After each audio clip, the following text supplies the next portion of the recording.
राजनीति में एक बार फिर संविधान बनाम संगठन की बहस छिड़ गई है। जी हां, समाजवादी पार्टी की युवा सांसद प्रिया सरोज ने संसद से लेकर सड़क तक एक बड़ा सवाल खड़ा कर दिया है।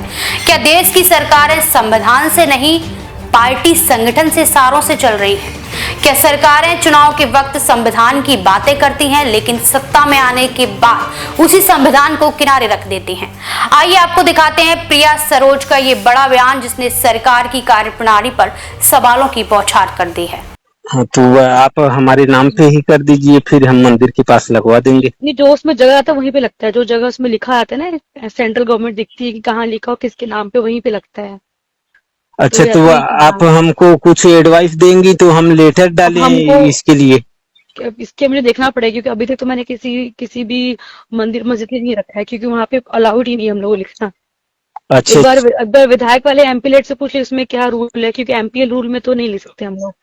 अच्छा, तो मैडम हमारे यहाँ चौराहे पे लग सकती है जहाँ अंधेरा रहता है? चौराहे पे जब भी लगेगा संगठन से भी, जब भी पास होगा उसके हिसाब से काम किया जाएगा। अभी मीटिंग है मेरी एक महीने बाद, संगठन जैसा बोलेगा वहाँ लाइट लगेगा, तो अपना एप्लीकेशन दे दीजिएगा, तो मैं संगठन से पास तो कम से कम लाइट कहाँ लगा है? कहाँ लगा है सांसद जी?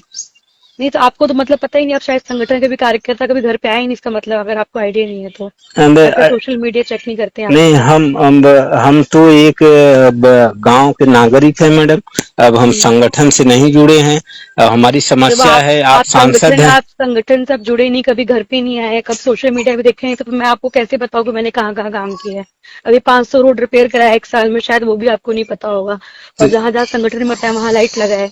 और नहीं, हमारे क्षेत्र में तो नहीं हुआ है मैडम ना, हम ये कहना चाहते हैं। 80 लाख है, अब 80 लाख में जितना काम है उतना मैं काम कर रही हूँ। तो 80 लाख में मैडम हमारे यहाँ भी 25-50 हजार का काम करा दीजिए ना। कौन है सेक्टर प्रभारी? कौन है आप सेक्टर प्रभारी? कौन है आपके यहाँ का सेक्टर प्रभारी? मैडम हमको नहीं पता कौन है। जब आपको यही नहीं पता तो मैं कैसे बताऊँ आपके यहाँ कितना काम हुआ है? आपको यही नहीं पता सेक्टर प्रभारी कौन है, बूथ प्रभारी कौन है वहाँ पे? क्योंकि सेक्टर प्रभारी के हिसाब से हम लोग काम करते हैं। हर गाँव में सेक्टर प्रभारी जो बूथ होते हैं, जो प्रधान होते हैं, वो लोग बताते हैं, उसके हिसाब से काम होता है। तो मतलब बूथ अध्यक्ष समाजवादी पार्टी का कि बीजेपी का की कैसा बूथ अध्यक्ष? नहीं, मैं समाजवादी पार्टी से, उसके पार्टी के हिसाब से बात करूंगा ना मैं। अच्छा, आप समाजवादी पार्टी के बूथ अध्यक्ष। मैडम, सरकार काम कराती है तो आप पार्टी लेवल पे ऐसा काम क्यों करती हैं मैडम?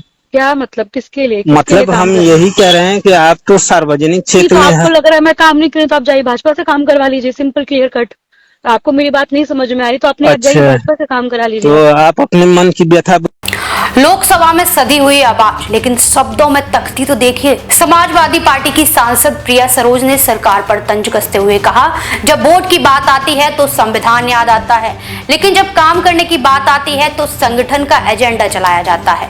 उन्होंने कहा कि आज देश में प्रशासनिक फैसले संविधान नहीं, पार्टी संगठन की प्राथमिकताओं के हिसाब से लिए जा रहे हैं।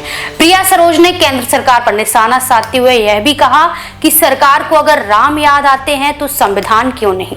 उन्होंने संविधान की आत्मा, समानता, धर्मनिरपेक्षता और न्याय को आज के दौर की राजनीति में खोता हुआ बताया।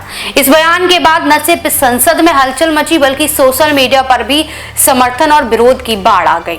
प्रिया सरोज का कहना है कि यह देश बाबा साहब अम्बेडकर के संविधान से चलता है, न कि किसी संगठन विशेष के एजेंडे से। जनता को अब तय करना होगा कि संविधान बचाना चाहते हैं या सत्ता की मनमानी। देश विदेश की तमाम बड़ी खबरों के लिए देखते रहें किनी टाइम्स। वीडियो को लाइक करें, चैनल को सब्सक्राइब करना ना भूलें।